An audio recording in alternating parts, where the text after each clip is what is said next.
Ok, muito boa tarde. Aqui estamos nós, pela graça do nosso Deus, para mais uma aula. Hoje, a 11ª aula, que nós vamos estar ministrando em 2 tempos nesta tarde. Seja muito bem-vindo aos irmãos africanos, especialmente os irmãos de Moçambique.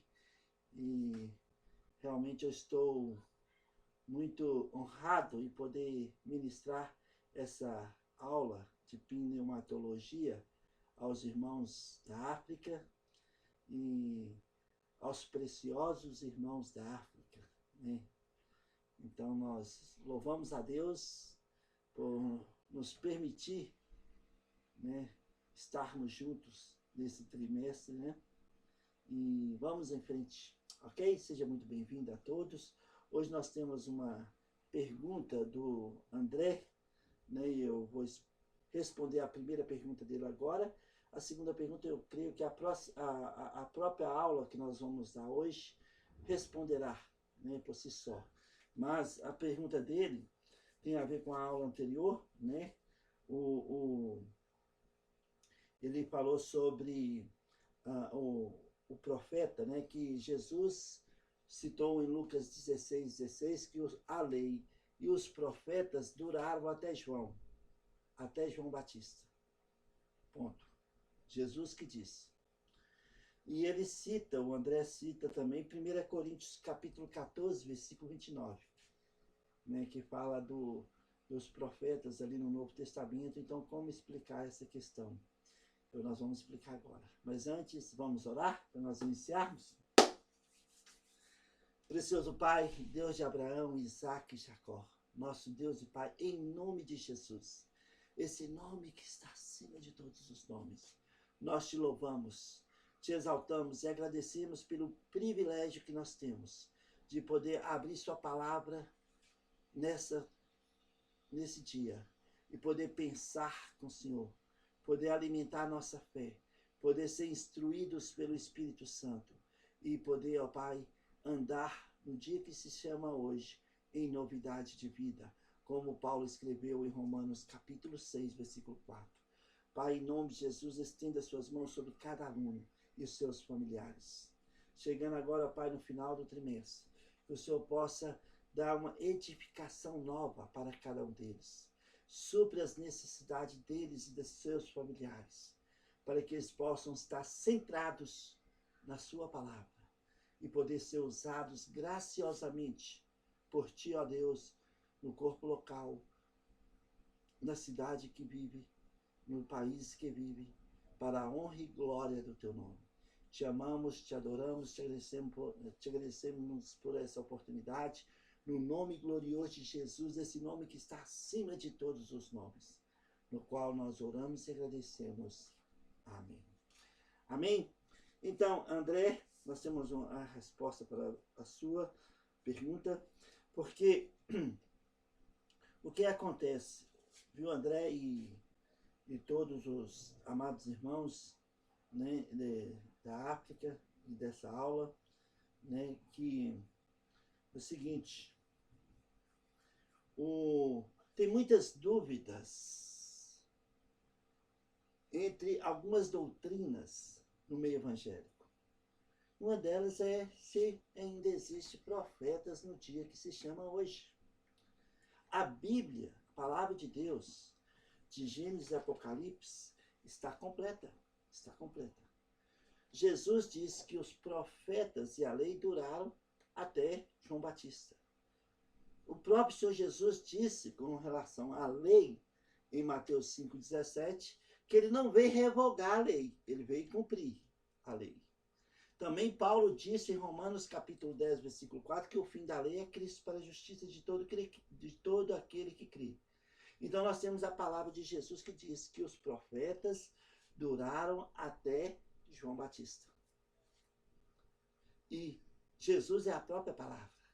Amém? Porém, Deus permitiu o dom de profecia durante a igreja primitiva, o início da igreja. Porque a Bíblia ainda estava sendo escrita, né? todo o Novo Testamento estava sendo escrito. Então, quando Paulo cita, né, não só, viu, André, 1 Coríntios 14, 28, 29, mas ele cita também 1 Coríntios 14, versículo 1, né, sobre os profetas, sobre o dom de profetizar. Então, a palavra de Deus estava sendo escrita e Deus permitiu. Mas como no Velho Testamento, o profeta que dizia, assim diz o Senhor. Sabe, agora esse assim diz o Senhor tem que estar em conformidade com a palavra de Deus. João, o apóstolo João, não o João Batista, é claro que ele, além de apóstolo, ele também exerceu, né, esse dom de profecia. É tanto que o livro de Apocalipse ele fala, em Apocalipse, todo o livro de Apocalipse é profético. Amém? E no capítulo 22, João fala o seguinte, de Apocalipse 22, versículo 18 e 19, João diz o seguinte, eu, a todo aquele que ouve as palavras da profecia deste livro. Tá vendo? João exerceu esse dom de profeta, de profecia, né? Testifico, se alguém lhes fizer qualquer acréscimo, Deus lhe acrescentará os flagelos escritos nesse livro. E, se alguém tirar qualquer coisa das palavras do livro dessa profecia, Deus tirará a sua parte. Aí, João está dando ênfase à profecia. E eu creio que João, ele foi o último que exerceu esse dom de profecia na igreja de Jesus Cristo. Por quê? Porque a palavra de Deus está completa. Então, Paulo disse em 1 Coríntios 14, que é o versículo que o irmão citou para nós, 14, 29, né, sobre os três profetas que tivesse a igreja naquele momento, da igreja primitiva, deveria ter crentes maduros para verificar o que estava sendo profetizado, se estava em conformidade com os pensamentos de Deus revelado na sua palavra. Né? Por isso é tão importante nós estudar a palavra de Deus de maneira completa. Por exemplo, em Atos 17, sobre os bereanos. Eles ouviam a palavra pregada e eles iam verificar se estava escrito, se estava sendo dito como estava sendo escrito, como está escrito na palavra de Deus. E sobre isso, por exemplo, nós vimos Paulo falando em 1 Coríntios 13, viu, André? Paulo diz sobre os profetas, né? Ele fala aqui no versículo 8 de 1 Coríntios 13, olha o que Paulo diz. O amor jamais acaba, mas havendo profecias, desaparecerão. Que está dizendo aqui é o mesmo autor que escreveu 1 Coríntios 14, 29. Paulo. O amor jamais acaba, mas havendo profecias, desaparecerão. Havendo línguas, cessarão. Havendo ciência, passará.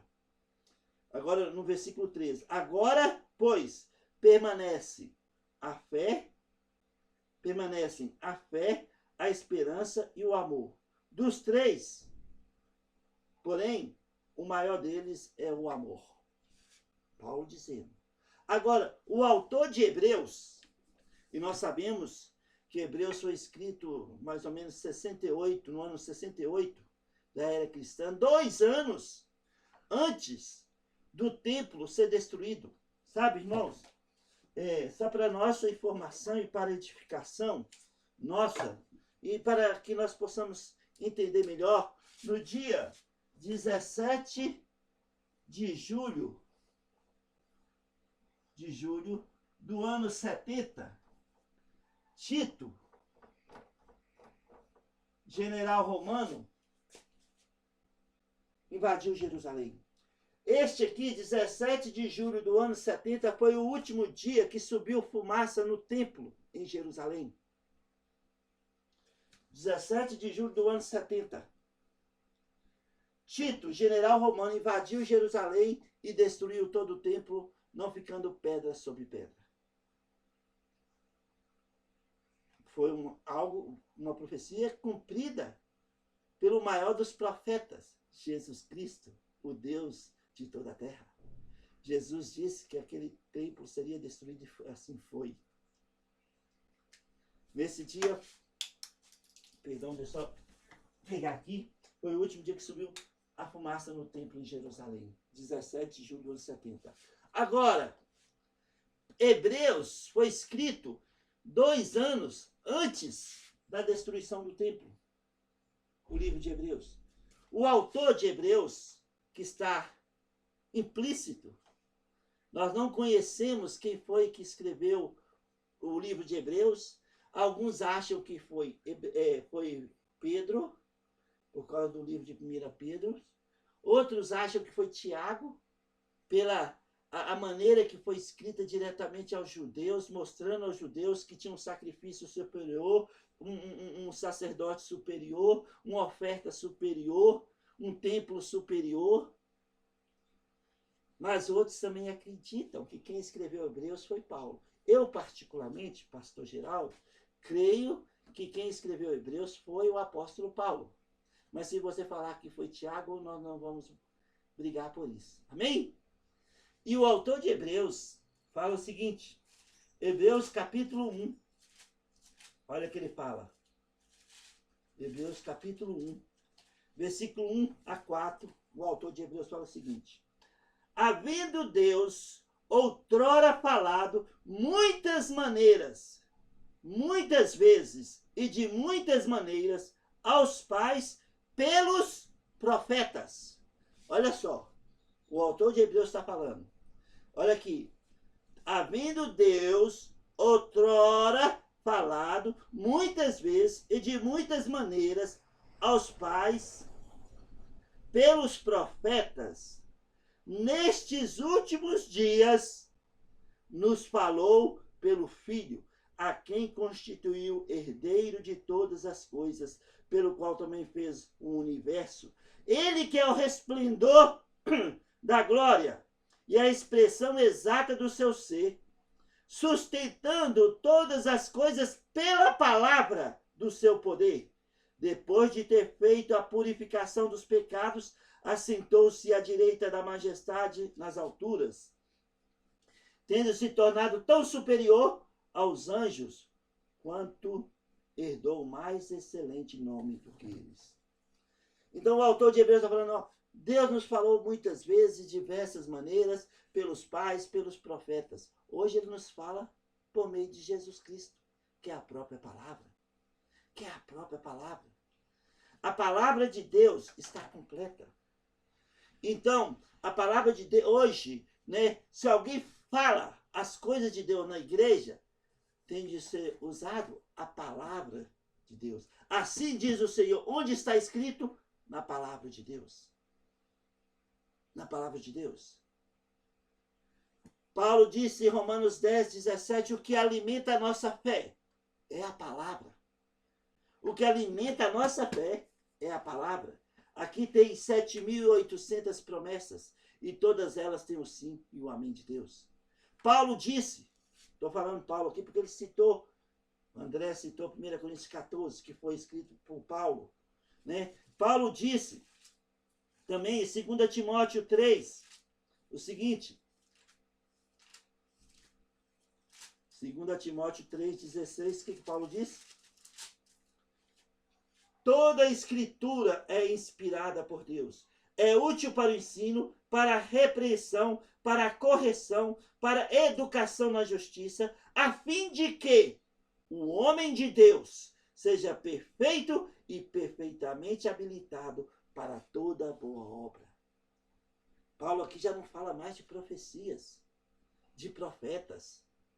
Paulo já está falando, dando ênfase. E sabe, amado irmão André e irmãos, que o livro de Timóteo, a segunda epístola de Timóteo, Paulo escreveu na prisão, pouco tempo antes de ser decapitado. Pouco tempo antes. E ele aqui já fala, ele fala do poder da palavra de Deus escrita. Ele não fala mais de profetas. O próprio Paulo, né, que falou que o que alimenta a nossa fé é a palavra, ele falou também em 2 Timóteo 2,15, ele fala para uma exortação para Timóteo e que também é para nós, homens e mulheres de Deus.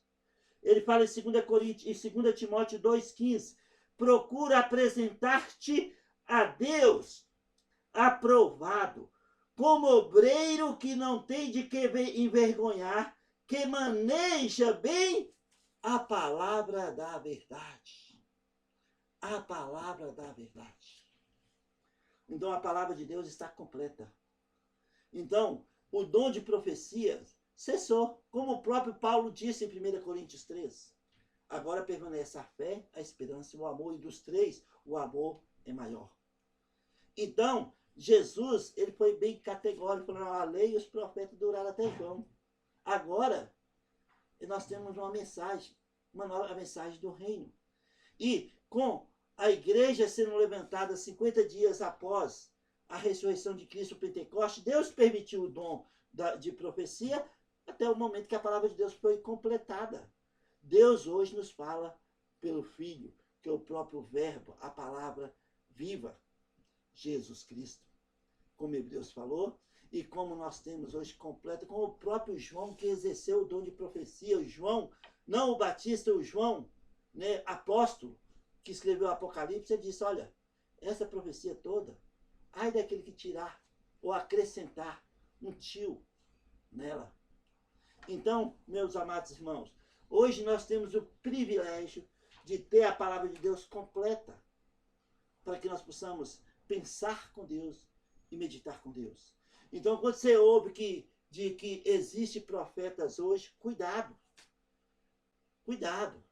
Olha, a pena para aquele que se diz profeta e profetiza em nome de Deus e não cumpre é a morte. Eu falei isso na aula passada. Deuteronômio é claro sobre isso. Jeremias é claro que é isso. Aqueles que sonham, sonhadores, que falam, ó, Deus mandou falar isso para você. Ô, peraí. Deus pode falar diretamente comigo, com você. Ele não manda recadinho, mas ele usa o púlpito para que a palavra de Deus seja exaltada e ela chegue aos nossos corações e gera vida em nossas vidas e alimenta a nossa fé. Então, meus amados irmãos, nós temos a palavra escrita, completa. Nós temos os pensamentos de Deus escrito, disponível para cada um de nós.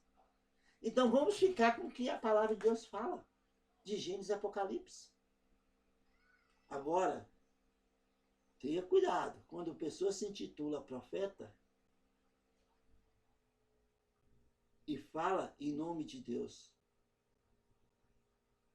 e não está em conformidade com o Espírito Santo que está ministrando, essa pessoa pode ter muitos problemas. O profeta, deixa eu colocar aqui,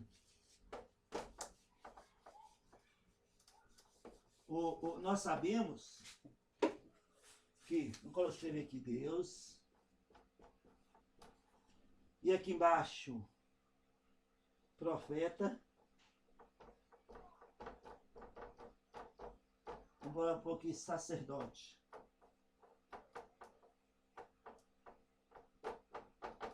O profeta apresentava uma mensagem de Deus para o homem.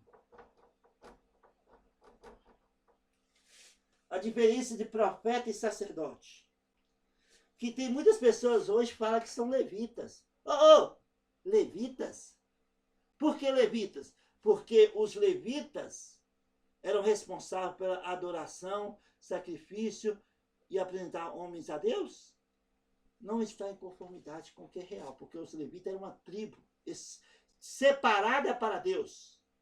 E na questão de herança, os levitas nem tinham herança. Olha, é tanto que Deus levantou 12 tribos e levantou uma tribo a mais do filho de José, que Manassés e Efraim.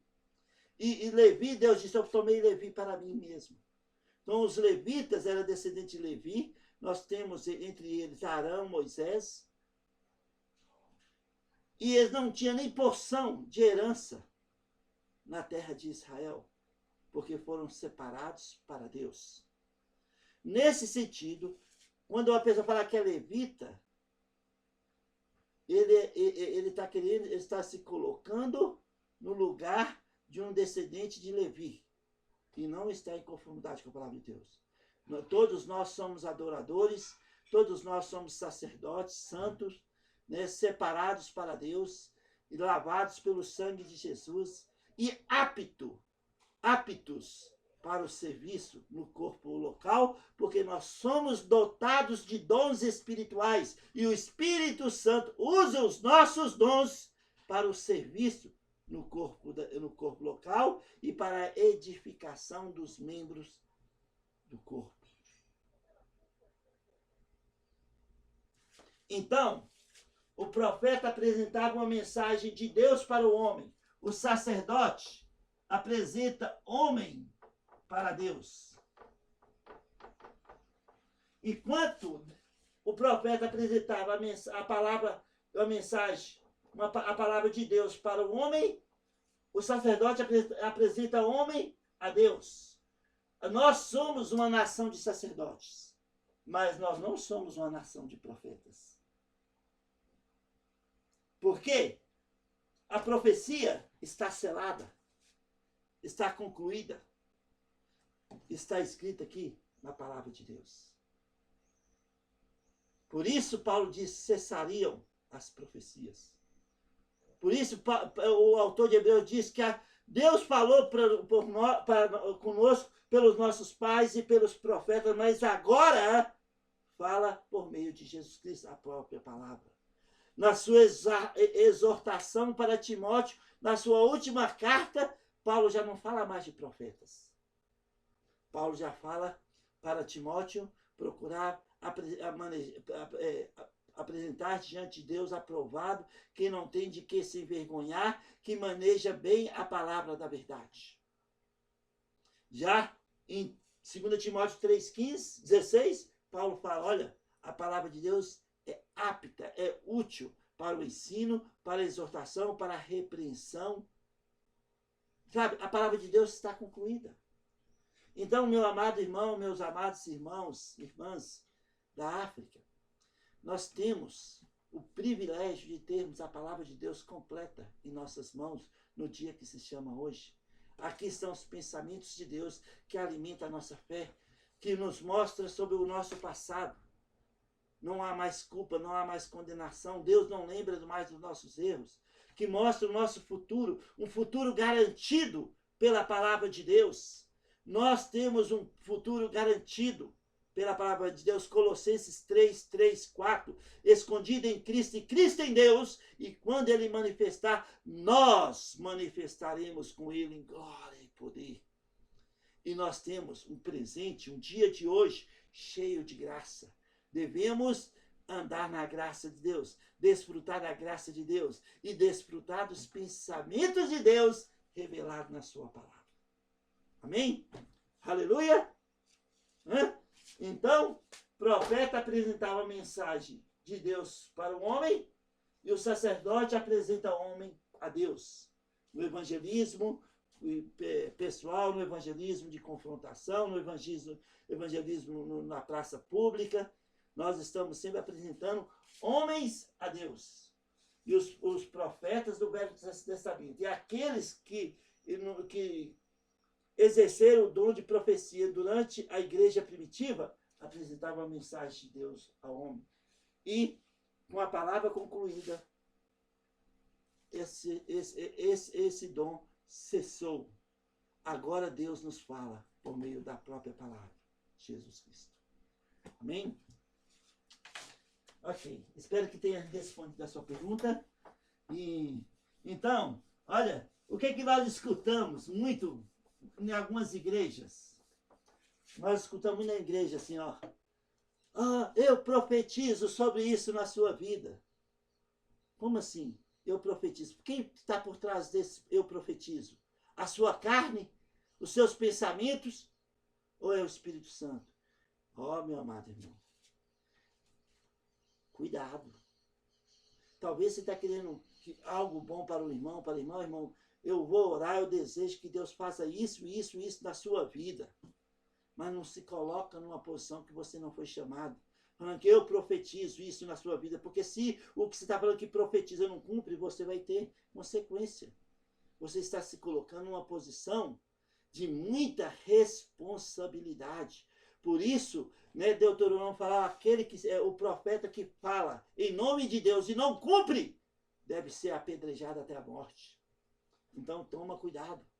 Então, para que falar? Eu profetizo isso na sua vida. Assim, eu desejo, eu oro, eu vou clamar a Deus para que você possa ser mais que vencedor nessa área, nessa situação que você está passando. Deus te ama, eu te amo. A palavra de Deus diz que Deus toma você pela mão direita e diga, e está falando para você, não tenha medo, não temas, porque eu te ajudo. Isaías capítulo 41, versículo 3. Deus está dizendo como falou para Jeremias em Lamentações 3, 57. Jeremias estava no fundo do poço. E Deus diz, e Jeremias diz, eu invoquei o meu Deus, e quando eu invoquei, ele aproximou de mim e me disse, não tenha medo, não temas, não temas. Nós temos a palavra escrita, e isto é um grande privilégio. Aqui está o nosso manual de vida. Cuidados com sonhadores. Lembra de Jeremias 23? Cuidados com aqueles que profetizam no seu próprio nome. Cuidado. Nós temos a palavra escrita. Procura apresentar-te a Deus aprovado, que não tem de que se envergonhar, que maneja bem a palavra da verdade. Tem até uma música, né? Que nós cantamos aqui em Belo Horizonte. Procura apresentar-te a Deus, procura apresentar-te a Deus, procura apresentar-te a Deus, aprovado, como obreiro que não tem de que se envergonhar, que maneja bem a palavra da verdade. Amém? Uau! Aleluia. Ok, vamos entrar na aula de hoje, aula 11ª, né? O Espírito Santo na igreja. Oh, que privilégio que nós temos. Nós temos o selo do Espírito Santo, que nos dá discernimento do que está sendo ensinado, pregado, da vontade de Deus que está revelado na sua palavra. O Espírito Santo é o agente, ele é aquele que nos selou e que nos orienta no caminho que devemos andar. Então, irmãos, vamos ficar com a palavra, porque a palavra de Deus é a nossa garantia, é a nossa segurança. Amém? Então, o Espírito Santo na igreja, 11ª aula. O Espírito Santo é a alma e o princípio vital da igreja, sendo o seu cofundador, que a guia, né, tanto na liderança como membros do corpo local. Une e rejuvenesce de dentro para fora. O Espírito Santo está trabalhando sempre de dentro para fora. Ele atua na vida dos fiéis através do batismo, no momento que a pessoa nasce de novo. Nós já falamos muito sobre isso nessa aula de pneumatologia. Ele nos capacita para a vida cristã. E na liturgia, tornando eficaz a palavra e a oração. Sua presença é essencial para a missão da igreja, impulsionando-a à evangelização e também ao amor. Ao amor.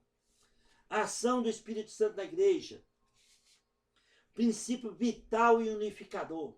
Como eu falei, o Espírito Santo é a fonte de vida e unidade da igreja. Né? É a promessa de Jesus.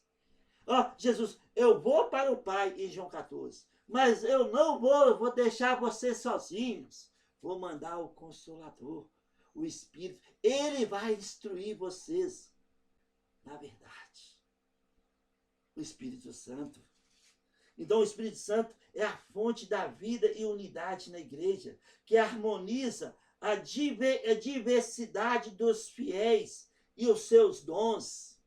Lembra de 1 Coríntios 12? Somos diferentes todos uns dos outros, mas somos unidos no mesmo Espírito. Somos dotados de dons espirituais para a edificação e serviço da igreja.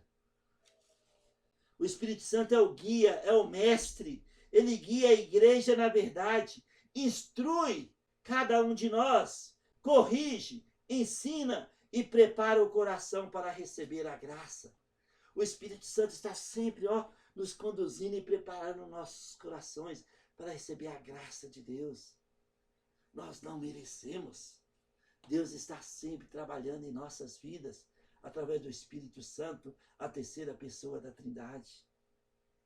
O Espírito Santo é o capacitador, aquele que nos capacita, né? Ele capacita cada um de nós, nascidos de novo, a viverem uma vida transformada, a serem testemunhas do amor de Deus e a cumprirem a sua missão no mundo, indo por toda a Judéia, Samaria, Galiléia, até os confins da terra, proclamando o evangelho de Jesus Cristo, a obra consumada por Jesus Cristo no Calvário, em nosso lugar, em nosso benefício, em nosso favor. O Espírito Santo, ele nos capacita para proclamar as virtudes daquele que nos chamou das trevas para a sua maravilhosa luz. Amém? E também ele atua na liturgia, o Espírito Santo. Ele desperta a fé, anima os ritos, torna a palavra eficaz e une cada um de nós na comunhão, sendo o pedagogo da fé do povo de Deus. Aquele que nos instrui, como está em Salmos 32, versículo 8. Deus diz, instruir-te-ei e te ensinarei o caminho que deves andar debaixo das minhas vistas. O Espírito Santo é aquele que nos instrui no caminho que devemos andar. O Espírito Santo promove o arrependimento. Sua ação no coração de cada um de nós, nascido de novo, leva ao arrependimento dos pecados e um desejo de santidade. Viver por toda a palavra que procede da boca de Deus nos faz viver uma vida nova, de qualidade diferente, como está em Romanos 6, versículo 4. O Espírito Santo também, ele impulsiona a missão.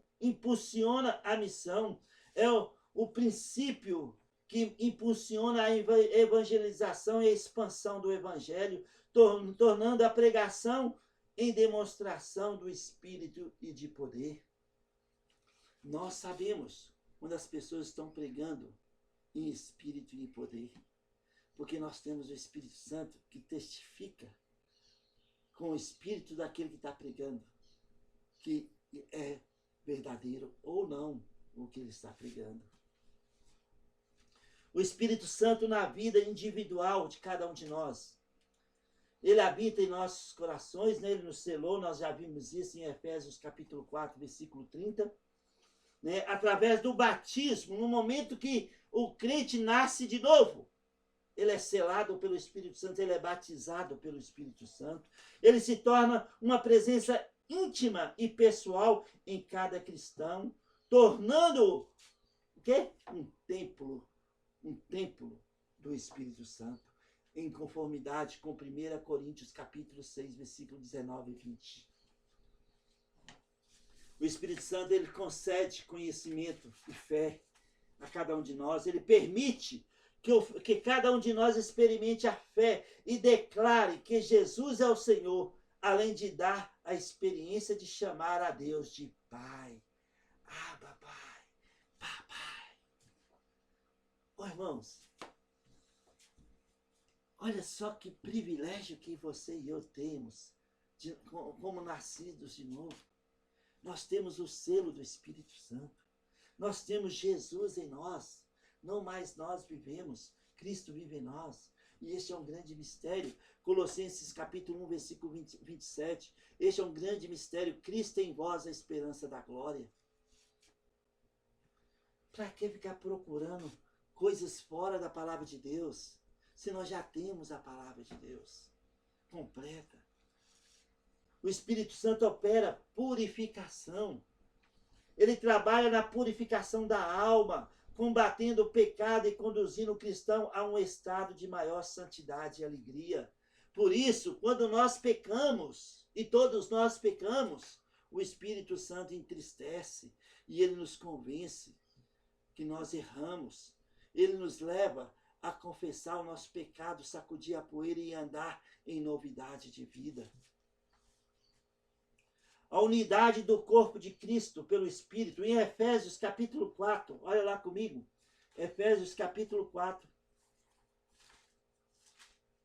Efésios capítulo 4. Versículo 3 e 4. Está escrito. 3 a 6. Vamos ver o 3 a 6. Esforçando-vos diligentemente por preservar a unidade do Espírito no vínculo da paz. Há somente um corpo e um Espírito, como também fostes chamados numa só esperança da vossa vocação. Há um só Senhor, uma só fé, um só batismo, um só Deus e Pai de todos, o qual é sobre todos, e age por meio de todos, e está em todos. Todos esses aqui, o Paulo está falando de pessoas nascidas de novo, salvas pela graça de Deus.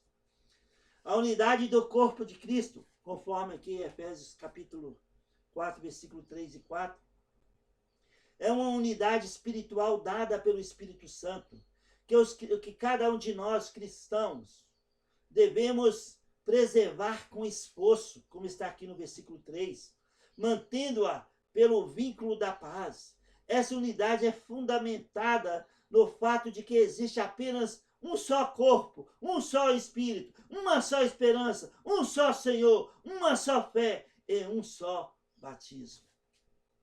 Nós já estudamos tudo isso no curso de pneumatologia. Hein? Amém? Detalhes importantes sobre a unidade do corpo de Cristo. Detalhes importantes sobre a unidade do corpo de Cristo. É uma unidade espiritual. É uma unidade que reside ao aspecto espiritual da fé e não na uniformidade da estrutura ou opinião. Lembra? Opiniões não leva a nada. Mas quando eu falo assim, está escrito, tem um peso muito grande. Axiologia não gera convicção. Ah, eu acho isso, eu penso nisso, eu creio nisso, eu penso naquilo outro. Onde está o seu fundamento? Não, eu acho. Isso significa, nós chamamos aqui no Brasil de axiologia. É o estudo de ficar achando, de se achar aquele que é o dono da verdade, e não é. A palavra de Deus é a verdade.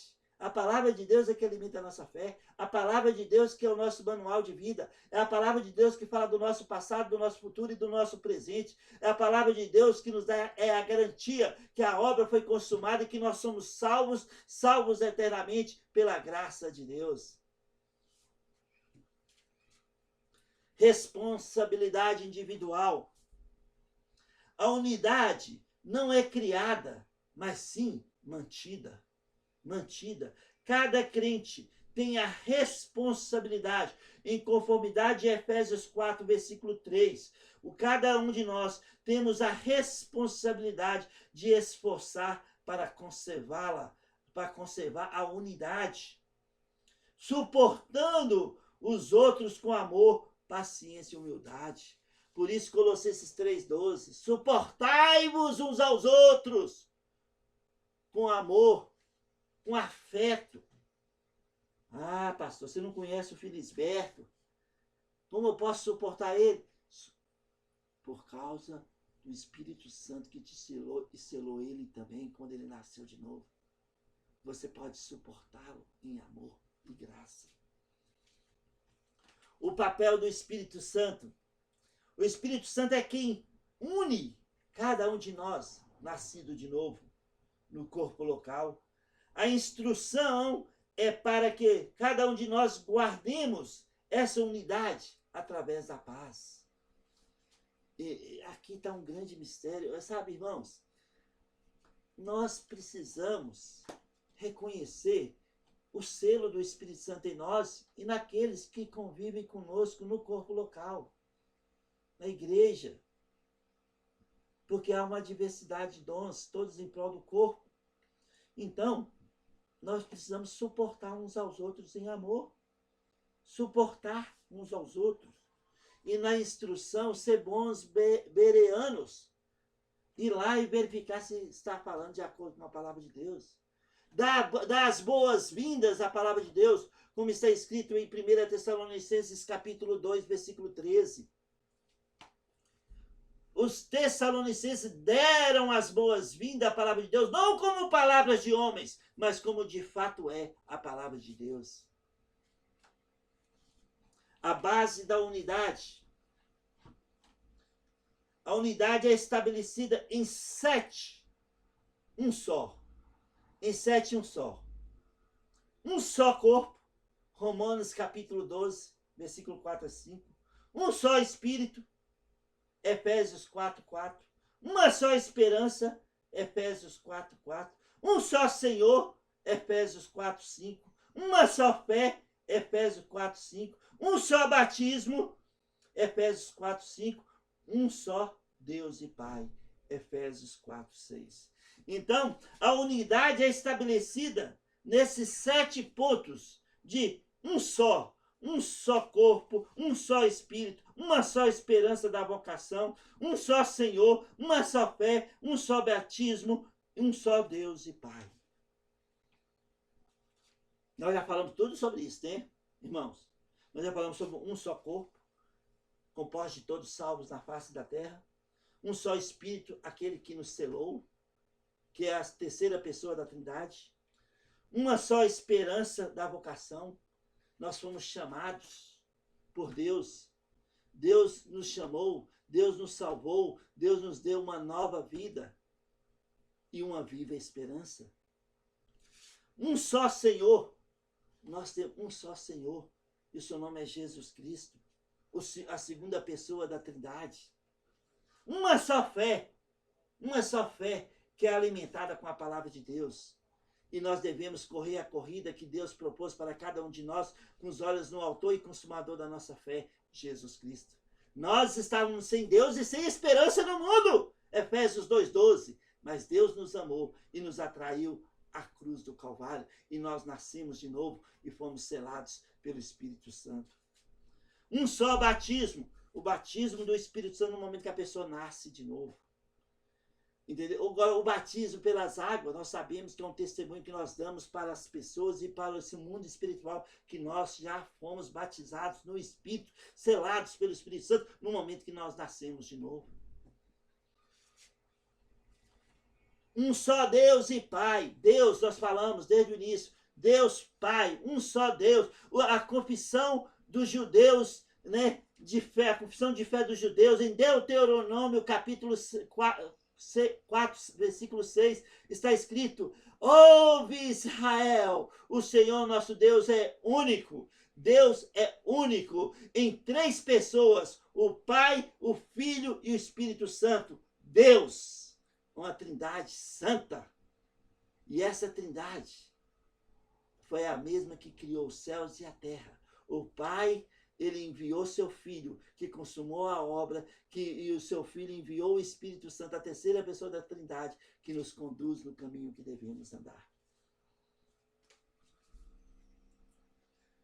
Exemplos práticos para nós. Manter a unidade envolve não se deixar levar por ventos de doutrinas falsas. Olha, doutrinas falsas, existem muitas no meio evangélico, muitas doutrinas que não estão em conformidade com a palavra de Deus. Tem doutrinas em algumas igrejas que negam a pessoa de Jesus Cristo como Deus. Sendo que 1 João capítulo 5, versículo 20, fala que esse é Jesus Cristo verdadeiro, ele é chamado Deus de toda a terra. Ele é o nosso Deus.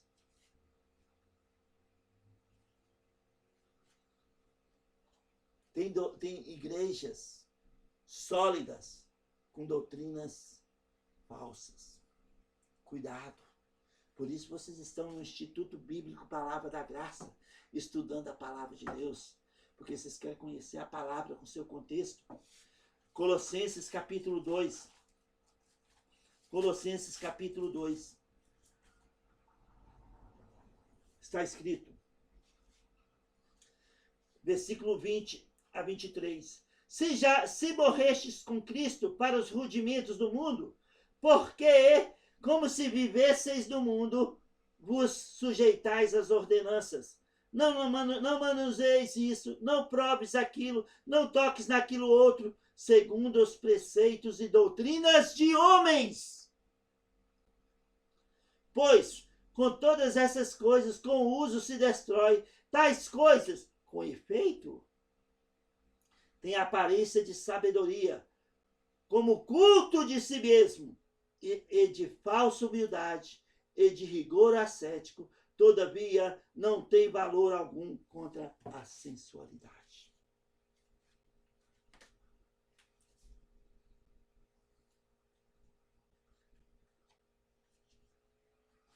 Então, exemplos práticos. Manter a unidade envolve não se deixar levar por ventos de doutrinas falsas. Demonstrar humildade, amor, paciência e compaixão uns pelos outros. Isso ajuda o corpo a crescer e a se tornar cada vez mais parecido com Cristo, conforme Efésios capítulo 4, versículo 3. Então, amados irmãos, precisamos ter cuidado com o que nós escutamos, né? E sabermos discernir, pedindo o Espírito Santo sabedoria e discernimento, para que nós possamos verificar se está em conformidade com os pensamentos de Deus, aquilo que nós estamos sendo instruídos. Devemos ser instruídos na verdade. E nos levar a pensar em tudo que é verdadeiro, tudo que é honesto, tudo que é de boa fama, tudo que é puro, tudo que é amável. Conforme Filipenses capítulo 4, versículo 8, essas coisas devem ocupar nossos pensamentos. O Espírito como guia na missão e expansão da igreja, no serviço. Né? O André fez essa pergunta, uma pergunta sobre isso. Né? Nesse ponto eu creio que nós vamos responder essa pergunta. Em Atos capítulo 13, Atos capítulo 13, Atos capítulo 13.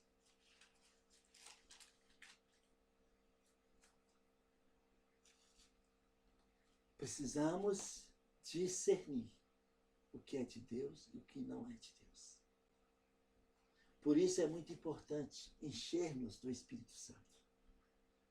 Sendo bons estudiosos da palavra de Deus, para manejar bem a palavra da verdade. Para não sermos enganados com doutrinas falsas. Olha, irmãos, é triste, mas no tempo que se chama hoje, e eu creio que nós estamos vivendo esse tempo da igreja de Laodiceia. A igreja de Laodiceia, em Apocalipse, capítulo 3. A igreja de Laodiceia é a última igreja antes do final dos tempos. E eu creio que nós estamos vivendo nesse tempo que antecede a volta de Jesus Cristo. A igreja de Laodiceia. Essa igreja está aqui em Apocalipse 3, versículo 14 a 22. Essa igreja não é morna, perdão, essa igreja não é frio nem quente, ela é morna. E Jesus diz, estou a ponto de vomitá-la da minha boca, em Apocalipse capítulo 3, versículo 16. Jesus diz no versículo 15, conheça as tuas obras, que nem és frio nem quente, quem dera fosse frio ou quente, assim porque és morno, e nem és quente nem frio, estou a ponto de vomitar-te da minha boca. Olha, tem muitos crentes, no nosso meio, inclusive, na nossa igreja, em nossos ministérios, muitos crentes que têm esse espírito de Laodiceia. ele não é quente nem frio, ele é morno. Ele está em cima do muro. E quem fica em cima do muro acha que está numa posição segura, mentirosa. Porque em cima do muro é onde o diabo quer que o crente fica. Porque em cima do muro pertence ao diabo. Olha, a igreja de hoje, a igreja de Laodiceia, não é quente nem fria, é morna. E Jesus disse, estou a ponto de vomitá-la. Não sabes tu, né? No versículo 17, pois dizes, estou rico e abastardo e não preciso de coisa alguma, e nem sabes que tu és infeliz, sim, miserável, pobre, cego e nu. Versículo 17. Quantas igrejas hoje que nós conhecemos, bilionárias, não estou falando de dinheiro. A maioria das igrejas do mundo, irmãos, são igrejas ricas, abastardas. Igrejas com potencial incrível de financeiro para fazer muitas coisas e não faz. Estão aí jogando sal grosso dentro das igrejas, vendendo terra nos céus. Igreja de Laodiceia. Esse é o espírito da atualidade. Foge desses lugares.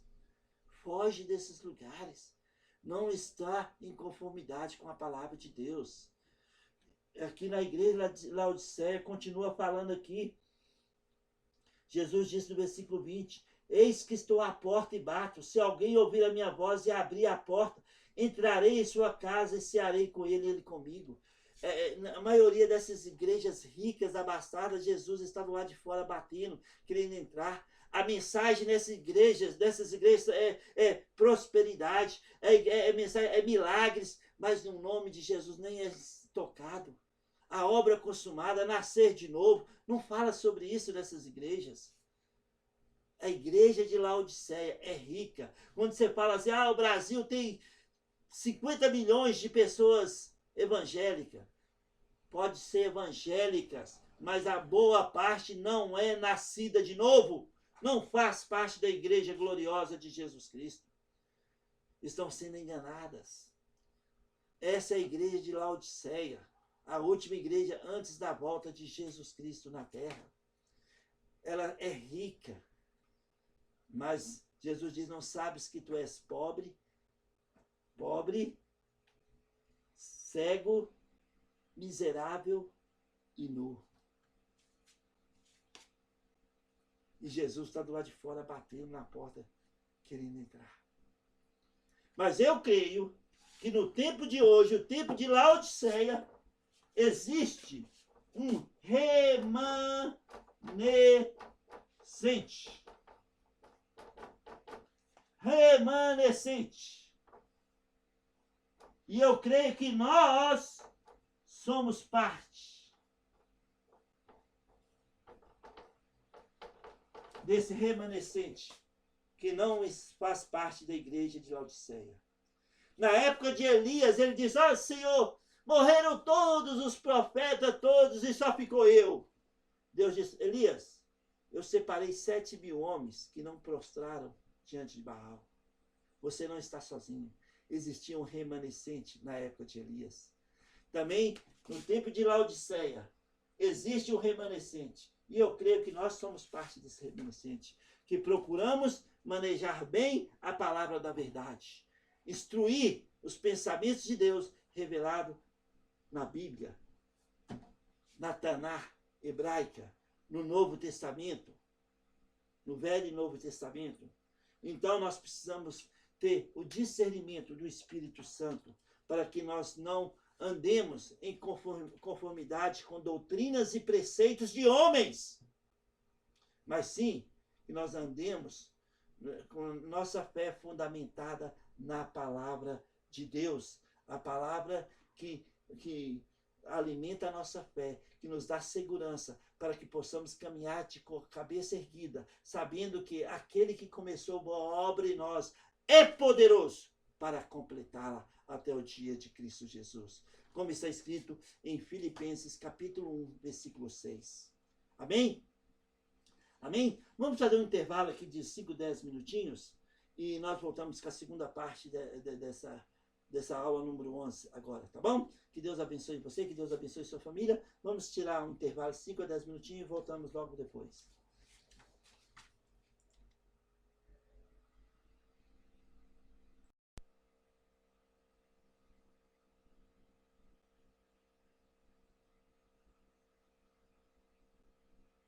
Ok, aqui estamos nós de volta para a segunda parte da aula de número 11. Sejam muito bem-vindos a todos. E vamos continuar com a nossa aula. Que Deus possa nos dar sabedoria, discernimento, o Espírito Santo possa nos dar orientação para que nós possamos realmente concluir essa aula com êxito, em nome de Jesus. Amém? Então, o Espírito Santo como guia na missão e expansão da igreja em Atos capítulo 13. Atos capítulo 13. Eu vou apagar aqui. Ok? Nós terminamos falando sobre a igreja de Laodiceia, sobre a remanescente atual, que eu creio pela graça de Deus, que nós somos parte da igreja remanescente, né? Como Elias no Velho Testamento. Senhor, todos morreram, só ficou eu. E Deus disse, ó Elias, eu separei 7.000 homens que não se curvaram diante de Baal. Então, tem um remanescente hoje na igreja, né, que não faz parte da igreja de Laodiceia. São compostos de pessoas verdadeiramente nascidas de novo, esperando a volta de Jesus. Amém? Em Atos 13, Atos capítulo 13, vou abrir lá.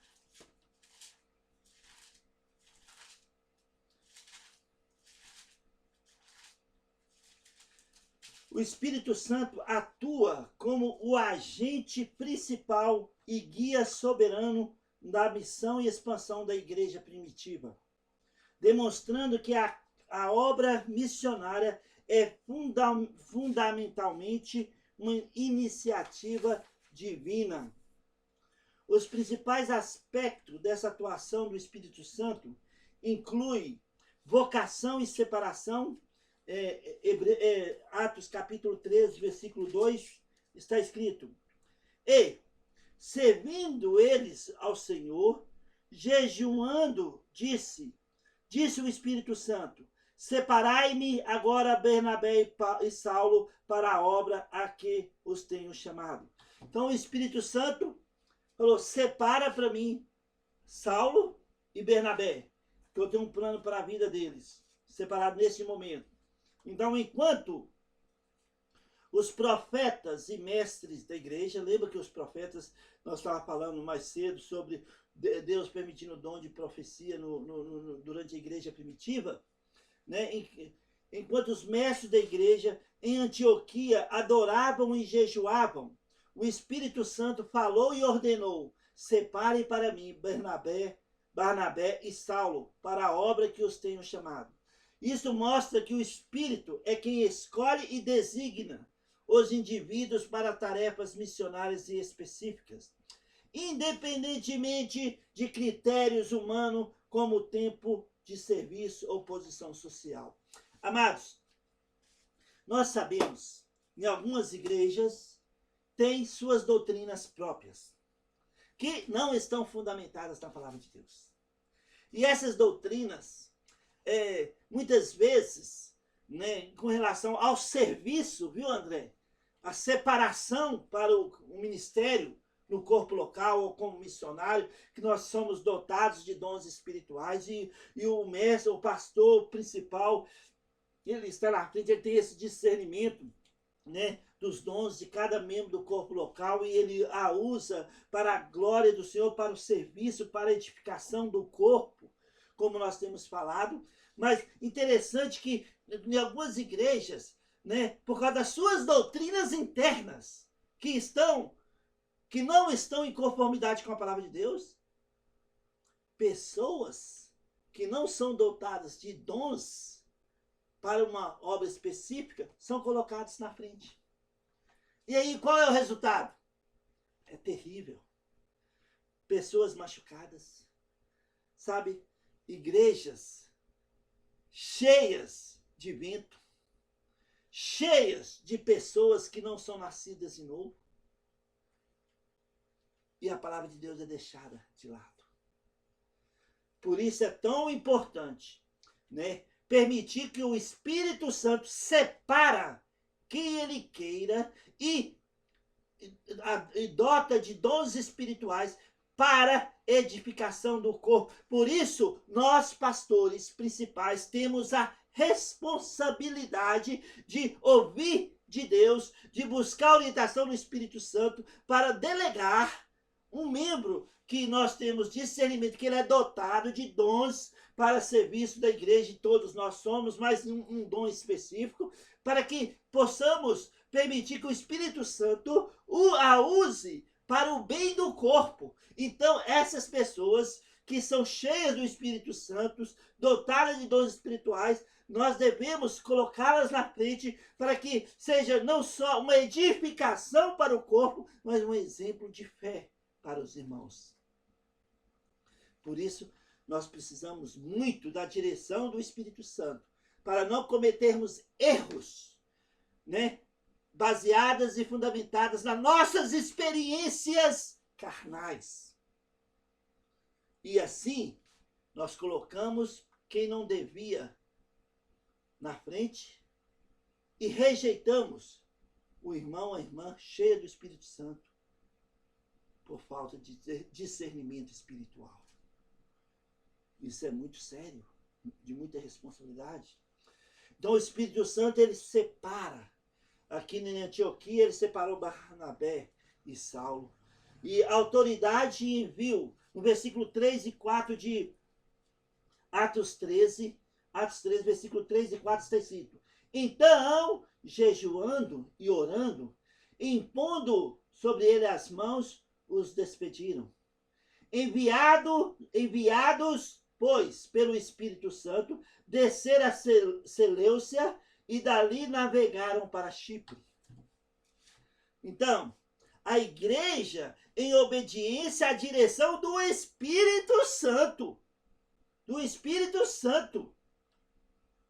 impôs as mãos sobre Barnabé e Saulo e os enviou. A narrativa enfatiza que eles, enviados pelo Espírito Santo, desceram a Seleucia e dali navegaram para Chipre.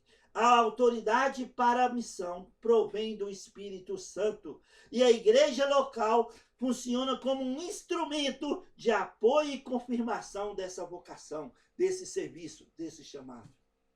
A liderança tem a responsabilidade de discernir, por meio do Espírito Santo, quem o Espírito Santo está separando para o serviço.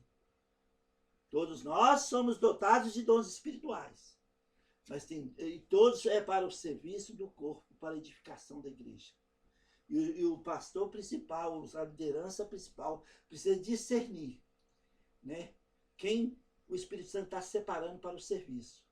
E promovê-los, dando suporte para que eles possam exercer bem os chamados deles diante do Senhor. Amém? Amém? A orientação e direção, versículo 4 a 12.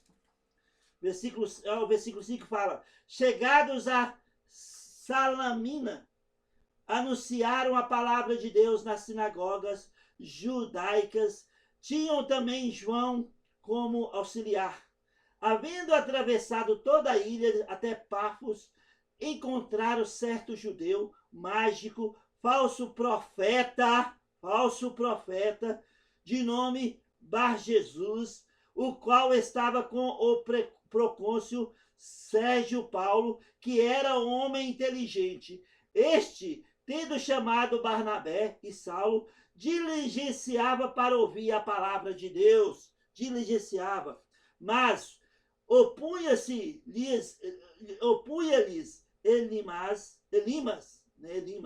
o mágico, porque assim se interpreta o seu nome, procurando afastar da fé o procônsul.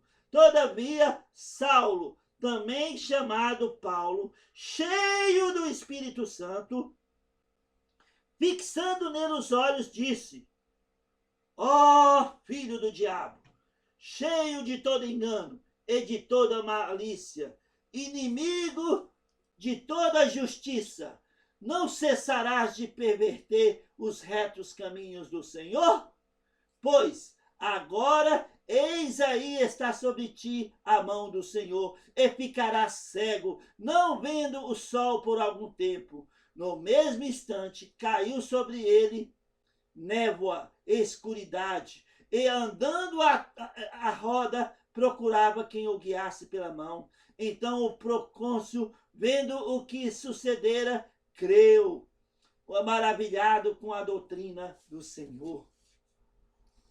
Durante a viagem missionária, o Espírito Santo continuou a guiar e capacitar Paulo, anteriormente chamado de Saulo, e Barnabé. Em Pafos, Paulo, cheio do Espírito Santo, confrontou o mágico Elimas, o Bar Jesus, que tentava desviar o procônsul Sérgio Paulo da fé, resultando na cegueira temporária e na conversão do procônsul. Então, a responsabilidade de submeter ao Espírito Santo e discernir o que é de Deus e o que não é. Paulo discerniu, falou, peraí, o que está acontecendo? Que espírito é esse aqui? Né? Pregando as boas novas e vinham Elimas pregando o contrário, gerando dúvida ao procônsul. Então, Paulo diz, esse espírito não é de Deus, é do inferno, é do diabo, e tu está enganando, você vai ficar cego. E ele ficou cego a partir daquele momento. E depois você pode pesquisar mais da história dele, que teve depois uma negociação que ele tentou comprar, né, o direito de poder pregar o evangelho, mas esse é outro estudo. Ok? Orientação direita. Então, o Espírito Santo continua orientando Paulo e Barnabé durante o chamado deles, o serviço deles. E esta é a capacitação, a direção que o Espírito Santo nos dá para que nós possamos proclamar o Evangelho. Nós somos chamados a proclamar o Evangelho, a servir como um membro do corpo local ou como um missionário nos confins da terra. O Espírito Santo nos capacita e nos dá autoridade para exercermos o nosso ministério em Cristo Jesus. E por isso a igreja local precisa, através dos seus líderes, discernir o chamado de cada um e dar suporte, né, mediante, né, a palavra de Deus, dar suporte, tanto seja de estar orando, como estar provendo o que eles precisam para que eles possam exercer bem os chamados deles diante do Senhor. E o Espírito Santo os capacita, orienta no caminho que deve andar. Então, a proclamação e fundamento da mensagem. O Espírito Santo está atuando o tempo todo. A mensagem pregada, centrada em Jesus e no perdão dos pecados, era inspirada e capacitada, e é até hoje, inspirada e capacitada pelo Espírito, que lhes dava poder para falar de maneira eficaz e realizar milagres que confirmavam a mensagem. Então, né, eles falavam e tinham os sinais, os milagres. Eles faziam, operavam, e mostrar que a mensagem era de fato de Deus. Cuidado, nós precisamos discernir o que é de Deus e o que não é de Deus no dia que estamos hoje. Porque o inimigo se faz até de anjo de luz para enganar os eleitos de Deus. Cuidado, amados irmãos. Então o Espírito Santo ele nos dá discernimento, ele nos dá autoridade, ele nos dá poder, ele nos dá orientação para que nós possamos proclamar o Evangelho de Jesus Cristo a todos que são chamados e separados pelo Espírito Santo para o serviço. A alegria e resiliência. Atos 3, versículo 52, está escrito: os discípulos, porém, transbordavam de alegria e do Espírito Santo. Uau! Apesar da oposição e perseguição enfrentadas, como a expulsão de Antioquia da Pisídia, os discípulos continuavam cheios de alegria e do Espírito Santo. A presença do Espírito fornecia a força interior e a alegria necessária para perseverar, diante das adversidades. Em resumo de Atos 13, ilustra que o Espírito Santo é o verdadeiro motor da expansão missionária. Ele inicia a obra, seleciona os obreiros, capacita-os com poder e autoridade e sustenta a igreja em fase da oposição, garantindo que a palavra de Deus se espalhe e a igreja cresça. Olha, amados irmãos, quando o Espírito Santo separa alguém no nosso meio para o ministério, nós precisamos ajudar com o suporte que aquela pessoa precisa.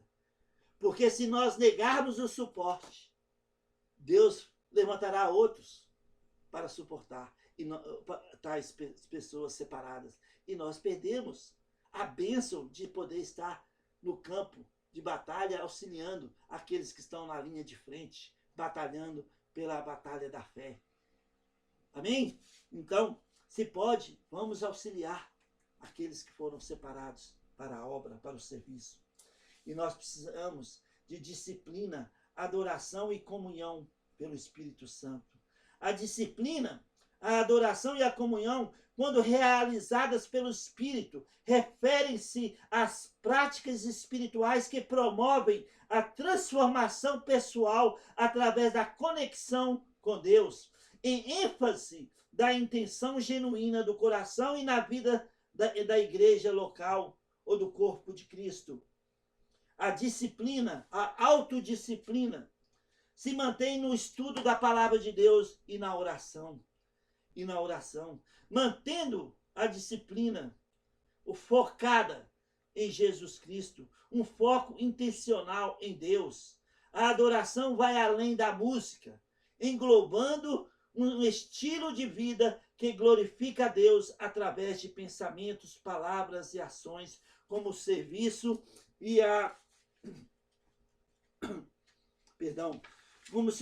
reflexão sobre os atributos de Deus disponíveis e revelados na sua palavra. A comunhão é a prática de congregar-se com outros irmãos para apoiar, aprender e crescer juntos, fortalecendo a fé por meio da participação e atividades comuns na igreja, no corpo local. Por isso, nós somos dotados de dons espirituais para juntos, diferentes uns dos outros, mas unidos pelo mesmo Espírito e dotados de dons diferentes uns dos outros. Usemos para o serviço, para o corpo local, para a edificação da igreja e para a expansão do Evangelho de Jesus Cristo, além das fronteiras, até os confins do mundo. Amém?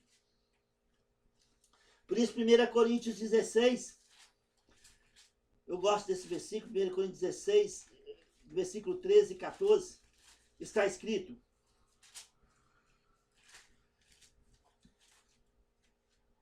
Coríntios 16, versículo 13 e 14. Sede vigilantes, permanecei firmes na fé, portai-vos varonilmente, fortalecei-vos, todos os vossos atos sejam feitos com amor. Todos os vossos atos sejam feitos com amor. Amém? Então vamos continuar falando um pouco mais sobre a disciplina. Atividade intencional. As disciplinas espirituais são recursos para manter uma conexão ativa com Deus e não uma espera passiva. Precisa estar focado em Cristo. A vida de disciplina ajuda-nos a conformar a semelhança de Cristo, mesmo quando os resultados não são imediatos. E aqui está um problema. Quando você está no seu chamado, trabalhando, compartilhando o Evangelho, ministrando, tendo uma disciplina diária de devocional, de oração, de perseverança. Lembra de Hebreus 10, 35 a 39? Não abandoneis a vossa confiança. Ela tem grande galardão. Antes, há necessidade de perseverança. Porque dentro de pouco tempo aquele que vem virá e não tardará. O meu justo viverá por fé. Se regredir, nele não compraz a minha alma. Mas nós não somos dos que regridem, nós somos homens e mulheres de fé, perseverantes. Então, muitos de nós olhamos para a nossa volta, o nosso trabalho, movidos pelo Espírito Santo, e muitos retraem, porque não veem o resultado de imediato. Por isso, há necessidade de perseverança, mesmo quando você não vê o resultado de imediato. O Espírito Santo está trabalhando em outros corações. O Espírito Santo está trabalhando em outras vidas. Então nós precisamos dar espaço para que o Espírito Santo possa promover o resultado que Deus deseja através do serviço que nós fomos chamados, separados por Ele para ministrar. E precisa estar focado em Jesus Cristo o tempo todo. Oração e estudo da palavra de Deus. A oração e a leitura da palavra são consideradas as principais disciplinas, a partir das quais outras se desenvolvem. O Espírito Santo, ele vai, quanto mais nós oramos, buscamos, lemos a palavra de Deus, ele vai nos orientando numa disciplina prática, através do manual que é a palavra de Deus, para que nós sejamos práticos em tudo aquilo que nós ouvimos e lemos na palavra de Deus. E assim, como está escrito em Tiago, capítulo 1, versículo 21 a 25, não sendo ouvinte negligentes, mas operosos, seremos bem-sucedidos em tudo quanto nós realizamos. Está escrito. Então, ação diária. Começar o dia com oração. Ler a palavra de Deus. Ter uma vida de devocional diária, uma disciplina diária, prática. Levantamos de manhã, abrimos a palavra de Deus, lemos um versículo, lemos o contexto, entendemos o que o Espírito Santo quer falar ali e vamos para a luta, vamos para o dia nosso. E o Espírito Santo vai trazer o que nós lemos e oramos durante o dia, a resposta que esperamos e o que ele comunicou conosco para ser prático em nossa vida naquele momento. E o resultado pode ser imediato, como pode demorar um pouco mais. Mas Deus não é homem para que minta, nem filho do homem para que arrependa. Tendo Deus falado, não se cumprirá. Tendo Deus prometido, não o fará. Números 23, versículo 19. Amém? Então, é uma ação diária, começar logo de manhã. Lembra? Logo de manhã. Lamentações 3, 21 a 24. Quero trazer à memória o que pode me dar esperança. O que pode nos dar esperança hoje? A obra está consumada. Mas o versículo 22 e 23, as misericórdias do Senhor não têm fim. Elas renovam cada manhã. Grande é a tua fidelidade. Uau! Por isso, irmãos, uma disciplina prática, de ter uma vida de devocional diária, de oração o tempo todo. Em 1 Tessalonicenses 5, 17, orai sem cessar a todo tempo. Adoração em espírito e em verdade. Adoração em espírito e em verdade. Isso significa adorar de forma sincera e genuína, em espírito e de acordo com a revelação da palavra de Deus, em verdade, sem criar rituais ou formas de adoração que não se alinhem com a palavra de Deus. Não é ficar criando ventos de doutrinas, é ficar com o que o Espírito Santo está trazendo na palavra para as nossas vidas. E isso muda o nosso estilo de vida.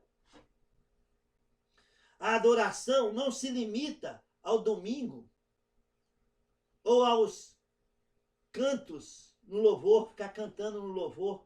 A adoração vai muito além disso. Abrange toda a vida através de pensamentos, palavras e ações para a glória de Deus. Você, numa oração, pode estar adorando o Senhor, engrandecendo ao Senhor, adorando Ele. Através de ler a palavra do Senhor, é uma forma de adorar o Senhor, de confiar nele, de esperar nele, de sossegar a alma diante dos conflitos da vida. O serviço, adorar a Deus envolve servi-lo e ao próximo como parte do serviço com o que se faz, com o dom que o Espírito Santo te deu, te separou. Então você pode adorar o Senhor servindo, amando um ao outro, colocando a brecha em favor do outro. É um meio de adoração a Deus também, porque você confia que Deus está te conduzindo por meio do Espírito Santo a fazer tal coisa. Celebração. A alegria diante de Deus é uma parte essencial da adoração, expressa através de celebrações, que podem incluir até dança, riso e festas. Não o que é feito hoje no meio evangélico, mas de dar glória a Deus, estar feliz, alegre diante do Senhor por algo que Ele está fazendo em nossas vidas. Precisamos ter discernimento para não ultrapassar a linha estabelecida em alguns pontos de adoração, porque podemos acabar satisfazendo a nossa carne em vez de estar adorando a Deus. Tem gente que vai para a igreja porque tem um momento da dança, da pulo, cuidado. Talvez você não precise fazer nada, só em silêncio adorar ao Senhor e engrandecer ao Deus de Abraão, Isaac e Jacó. Comunhão. União do corpo.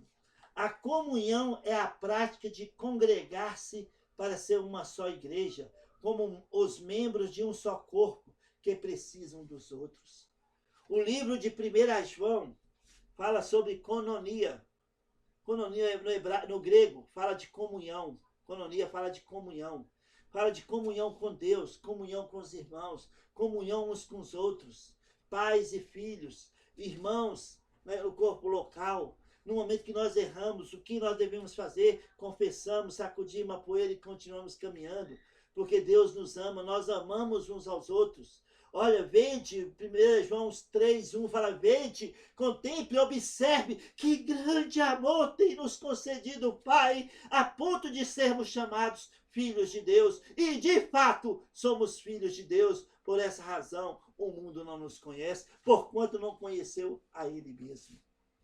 Então, comunhão é algo essencial no corpo de Cristo. E o Espírito Santo, né, usa cada um de nós para ser uma brecha na vida do outro, para nos colocar na brecha em favor uns dos outros, usando nossos dons para o serviço do corpo local. O Espírito Santo, né, ele nos orienta no corpo de Cristo e para que nós mantenhamos comunhão uns com os outros e com Deus. Crescimento e apoio mútuo. Caminhar junto com outros irmãos permite crescer, aprender, se apoiar e ter um incentivo mútuo na jornada espiritual. Sabe, o Espírito Santo vai nos unir e vai nos conduzir para que sejamos promovidos para a glória de Deus Pai. Os dons espirituais que nós falamos na semana passada, os dons espirituais fluem mais plenamente dentro do contexto da comunhão, pois são dados para a edificação do corpo. Acabei de falar sobre isso. Amizades preciosas do corpo de Cristo. É na comunhão com os irmãos que se encontram amizades que levam a um crescimento mútuo por meio do amor, das boas obras e do encorajamento. Então, irmãos, precisamos colocar disponíveis diante de Deus e permitir que o Espírito Santo nos use para a glória do seu nome. Por isso, né, nós estamos falando, batendo nessa tecla sobre o Espírito Santo, né, na igreja, nos orientando no caminho que devemos andar, tanto no serviço como também, né, no corpo local, na comunhão uns com os outros. Por isso, amados irmãos, o Espírito Santo, ele é a alma, é o princípio vital da igreja, sendo o seu cofundador, que é a guia, une e rejuvenesce de dentro para fora. O Espírito Santo está trabalhando hoje na vida de cada um de nós. Aí você fala, pastor, mas a igreja é diferente da outra igreja, da outra igreja, da outra igreja. Olha, eu creio que o Espírito Santo dá uma porção para cada igreja diferente. E cada porção dessa para a igreja, cada igreja precisa ser ministrada submissa ao Espírito Santo. Então, a porção de uma igreja local, de outra igreja local, completa uma outra também. Então, você fala, mas a minha igreja dá muita ênfase ao evangelismo, a minha igreja dá muita ênfase ao estudo da palavra, a minha igreja dá muita ênfase a amar uns ao... É uma porção que o Espírito Santo dá para cada corpo local, para a edificação da igreja. Um dia, muito em breve, seremos arrebatados. Aí não terá igreja batista, nem Assembleia de Deus, nem Graça Maior, nem haverá uma igreja só, a noiva de Jesus Cristo, composta por todos salvos na face da terra, todos aqueles que são verdadeiramente nascidos de novo, que já morreram em Cristo, de Pentecoste para cá, e dos que estão vivos hoje, o remanescente que está vivo nesse tempo de Laodiceia. Seremos arrebatados num piscar de olhos, todos aqueles que foram lavados pelo sangue de Cristo. E estaremos na presença do Senhor por 7 anos, e depois retornaremos aqui e reinaremos com Cristo por 1000 anos. Amém? Ok? Eu acho que aqui nós vamos terminar essa aula por agora. Né? Terminamos os tópicos. Vamos entrar na 12ª aula. Vou falar sobre a 12ª aula na semana que vem. Vou separar umas 4 perguntas para que vocês possam fazer uma provinha aí para o pastor Jerônimo. Ok? Talvez um testemunho sobre o que o Espírito Santo está fazendo ou falando na sua vida e através dessas aulas que nós tivemos nesse trimestre. E aí na última aula nós vamos concluir a aula 11, um bate-papo direto com a palavra de Deus. E pela graça do nosso grande Deus e Pai Todo-Poderoso, nós vamos concluir essa aula de pneumatologia. Que Deus abençoe você, que Deus abençoe sua família, que Deus te dá um ânimo novo, uma motivação nova no seu chamado, em nome de Jesus. Amém.